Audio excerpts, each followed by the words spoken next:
आज जुना आणि पारंपरिक 61 पाटा देशमुख पाटा माळशिरस हिंदकेसरी मैदान पार पडताना मैदानाच्या सेमीफायनल 6मध्ये सुंदर असा साज पळाला आपला बोंगा डॉन आणि मल्हार ही गाडी मित्रांनो सेमीफायनल 6मधून विजयी झाली आणि फायनलसाठी पात्र झालेले. मिलिंद शेट देखील आज मित्रांनो मैदानामध्ये आले. शेट नमस्कार. नमस्कार. काय सांगाल आज कशा पद्धतीनं नियोजन झालं तो बोंगा आणि मल्हारचं? आज सुंदर नियोजन झालं पण गट चांगल्या प्रमाणात निघाला आणि सेमीला जरा मल्हारला ताप होता. बरं. थोडी मनामध्ये खंत होती जरा. शेवटी मेहरबान आणि सचिनने तिकडे बाजी मारली होती पण तास पलटी झाला आणि नियमानुसार आम्हाला विजय दिला. पण गाड्या सुंदर पळाल्या. थोडा म्हणजे मल्हार आजारी असता कारणाने थोडी गाडीला गती जशी पाहिजे होती तशी सेमीला लागली नाही. फ्रेश असतं तर आणखीन चांगली लढत बघायला भेटली असती. पण काय नाही, शेवटी जे घडायचं आहे आणि जे प्रेक्षकांच्या मनामध्ये जे होतं तेच घडलं. खरं तर भुंगा आणि मेहरबान पळणार होता पण पैरा घडून येणं आणि पैरा तुटणं हे काय नवीन नाही आहे आजकाल ह्या बैलगाडी क्षेत्रामध्ये. त्याच्यामध्ये काय नाही, ह्या बैलांमध्ये धमक आहे. त्याच्यामुळे पैऱ्याची अडचण कधी या भुंगाला आजपर्यंत पडली नाही.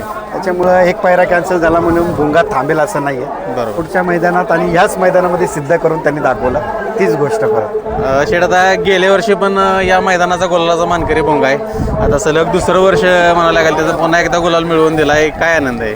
आनंद आहे. भुंगाने आज ज्याच्या भुंगावरती प्रेम करणारे संपूर्ण वर्ग त्यांच्या मनावरती आज एक प्रकारे समाधान आहे. ज्या मैदानात भुंगा जातोय त्या मैदानामध्ये भुंगा चांगलं काम करतोय. आता मागे पण 1 नंबर केला, मेहरबान आणि भुंगाच पळाला होता आणि आज फायनलला पात्र ठरलो. आता शेवटी नशिबाच्या पुढे काय नाही, नशीब असलं पण जर मल्हारची तब्येत व्यवस्थित वाटली तर फायनलला चान्स घेऊ. कारण की त्या नंदीच्या जीवाच्या पलीकडे काय नाही आहे. मी स्वतः त्या नंदीकडे जाणार आहे. वाटला फ्रेश तर पळूया, नाहीतर मग फायनलला थांबलो तेच भेटे. कारण की हिंदकेसरी मैदानामध्ये गुलाल लागलं हेच सगळ्यात मोठं महत्त्व आहे. कधी पळाली नाही परंतु सगळ्यांना का ज्यावेळेस पहिरा समजला त्यावेळेस धक्का बसला. काय सांगाल? नाही, चांगली गाडी एक जोत्यातले बैल आहेत आणि दोन्ही खांदी पळणार आहेत. त्याच्यामुळे काय नाही आणि स्पीडची नंदी आहेत. तुम्ही बघितलं असेल गट पण चांगल्या अंतरात काढला आणि सेमीला पण थोडी फाटी वर चढ आहे. त्याच्यामुळे हे स्पीडच्या बैलांना खालून जी गती लागते ती गती लागत नाही आणि जेव्हा गती लागायचा टाईम येतोय तेव्हा काही नंदी पुढे निघून जातात. तेवढं अंतर कव्हर करायला थोडी गडबड होते. पण चांगलं आहे, नियोजन चांगलं आहे. का मी नियोजनाला आणि फाटीनं कुठल्याही अडचण न देत पण जशी लायक फाटी पाहिजे तशी फाटी जरा असती तर आणखीन चांगल्या हे वाटलं असतं. बिंजोडचं शरीर क्षेत्र असो किंवा 3 फेऱ्याचं मैदान असो, भुंगा कधीच नाराज करत नाही नाराज करत. कारण की तो या बैलगाडी क्षेत्रात सगळ्यात जास्त ट्रोल झालेला नंदी आहे. त्याच्यामुळे खूप जणांनी त्याला नावं ठेवलेली आहेत आणि ज्याला जास्त नावं ठेवतात तोच काहीतरी इतिहास घडवतो एवढं नक्की आहे. आणि त्याला जिंकूनही सुद्धा त्याला नाव ठेवलेलं आहे. त्याच्यामुळे काय नाही, अखंड महाराष्ट्राची जनता त्याच्यावरती प्रेम करते. भुंगाचा चाहता वर्ग देवाकडे नेहमी प्रार्थना करत असतो का भुंगा आमचा गुलालात राहो. तसं देव त्यांचं ऐकतो आणि असंच प्रेम करत राहा आणि त्यांचा चाहता वर्ग भुंगावरती प्रेम करत राहील तोपर्यंत हा भुंगा तुम्हाला कुठेच नाराज करणार नाही एवढं सांगेल. शेट आता वारंवार आपण बघत आलो आहे प्रत्येक वेळेस ज्या वेळेस म्हणजे आता आपण म्हणतो की चुरशीची लढत असू द्या किंवा मानाची शर्यत असू द्या त्यावेळेस भुंगानं तुमचं नाव केले की ती मान खाली होऊन दिली नाही. आता आज देखील त्यानं सलग 2 वेळा हिंदकेसरी मैदानाचा गुलाल मिळवून तुम्हाला दिलेला आहे. तो आनंद वेगळा आहे. पण आता याच ज्या पद्धतीनं आपण म्हणतो की मथुर आणि भुंगा एक भावाभावाचा साज आहे. आज मथुर देखील मैदानात पाळण्यासाठी आला होता पण कुठंतरी आज नशिबानं साथ दिली नाही. काय सांगाल? नाही बघा, बैलगाडी क्षेत्र आहे. जेवढा मथुरने काळ गाजवला तेवढा कुठल्याच नंदीने काळ गाजवला नाही. आणि शेवटी वयाचा पण मान ठेवला पाहिजे. मी तर राहुल शेठला सांगेल ज्या दिवशी चांगला 1 नंबर किंवा 2 नंबर किंवा हिंदकेसरीमध्ये जेव्हा मथुर चांगला आहे तर त्या दिवसापासून जरा थांबवलं तर बरं आहे, कारण की त्याला पळायला पाहिजे. पण त्याचा जो वय आहे आता, कारण की अखंड महाराष्ट्र त्याच्यावरती प्रेम करतो, मीही प्रेम करतो, पण एक मर्यादा असते आपल्या नंदीची पळण्याची किंवा क्षमता असते, ती अपेक्षा तेव्हाची ते आता नाही झाली पाहिजे. आणि तो पळतोय आणि राहुल शेटने पळवला पण पाहिजे, पण त्याचा कुठेतरी त्याला थांबवला पण पाहिजे, कारण की तो नंदी आज प्रेक्षकांसाठीच पळतोय. मैदानामध्ये राहुल शेट पण प्रेक्षकांसाठीच पाठवतोय, त्याच्या चाहता वर्गासाठीच पाठवतोय. आणि सगळ्यांना तो नंदी असल्यावरती की मैदानाला शोभा पण येते. बकासूर झाला, परत मथुर झाला, हे या बैलगाडी क्षेत्रातले एक स्टार आहेत. मी नेहमी सांगत असतो, जसा मोठा लक्षांनी काळ गाजून गेला आहे, मोठा लक्ष झाला आणि असंख्य बैल, भारत झाला, परत आपला सुंदर झाला, असे भरपूर बैल आहेत. सोनारपाडचा सोन्या झाला, आकाश शेठचा काशी झाला, ही सगळी नंदी आहेत, हे काळ गाजवलेले नंदी आहेत. आता ते हयात नाही आहेत, पण काय काय हयात आहे, त्याच्यानंतर हे काळ गाजवत होते. तर यांच्यावरती अखंड महाराष्ट्र प्रेम करतो. यांना बघून लोक या बैलगाडी क्षेत्रामध्ये आलेत बघायला, बैल घेऊन किंवा बघणारे पण प्रेक्षक वाढलेत.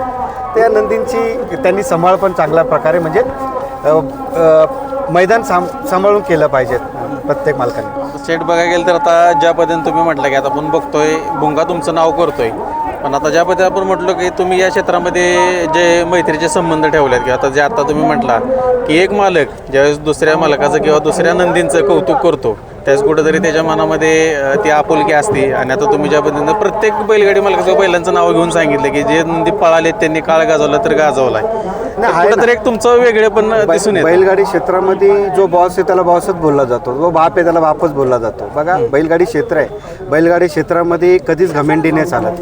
ज्यांनी घमेंडी केले ते बांधावरती बसलेले. बघा, मी नेहमी सांगत असतो, आमचा जपान आहे आज महाराष्ट्रात बिनजोडचा काळ गाजवला, 3 फेऱ्याचा काळ गाजवला, त्याच्यानंतर लगेच आमच्या दावणीला आमचा भुंगा लागला. खूप कमी मालक आहेत त्यांच्या दावणीला बैलाच्या वरती बैल लागतात, कारण की तेवढी दानत पण आपली चांगली पाहिजे, नीतिमत्ता चांगली पाहिजे. प्रत्येक नंदीवरती आपण प्रेम करत असतो. माझं कुठे वाद झाला, कुठल्या गाडा मालकाशी वाद झाला, मी कुठल्या नंदीला वाईट बोलत नाही, माझ्या कुठल्याच नंदीविषयी, कारण की तो महादेवाचा नंदी आहे. मी नेहमी सांगत असतो, माझ्या नंदीवरती जेवढा मी प्रेम करत असतो तेवढ्याच मी विरोधकांच्या नंदींवरती प्रेम करत असतो. मी आज बघा, माझे बिनजोडला मल्हारच्या मालकांशी यांच्याशी थोडा वाद चालला होता, तुम्ही सोशल मीडियावरती बघितला, पण तो वाद आम्ही बाजूला ठेवून आज आम्ही एकत्र पैऱ्यामध्ये पळालो. हा बैलगाडीचे क्षेत्र कुठं, याची पण मर्यादा आहे वादाची, पण आपण बघत आलोय. ह्या ज्या पूर्वी पण जे वाद टोकाच्या भूमिकेपर्यंत गेलेत, त्याच कुठे पोचलेत. आज त्यांचं काय, त्यांच्या परिवारावरती त्यांच्यावरती काय संकट आहे, पण आपण पण त्या गोष्टी समजत घेणार. येणाऱ्या पिढीला पण आम्ही हाच संदेश देतो, बाबा लढत कराल तर भावाभावांची लढत करा. आज माझा आणि दीपक शेठ पाटील यांचा पैरा जुळून आला होता, म्हणून मी त्यांना विरोधक हे करणार का, त्यांनी माझा पैरा तोडला. आज 4 दिवसापूर्वी मला संतोष शेटने पैरा दिला, पण त्यांनी पैरा तोडला म्हणून ते का माझे दुश्मन झाले का? ठीक आहे, येणाऱ्या काळामध्ये मेहरबान आणि भुंगा परत पळणार असं नाही आहे, पण तो आपण आपल्या स्वतःच्या मनाने ही गोष्ट ठरवली पाहिजे.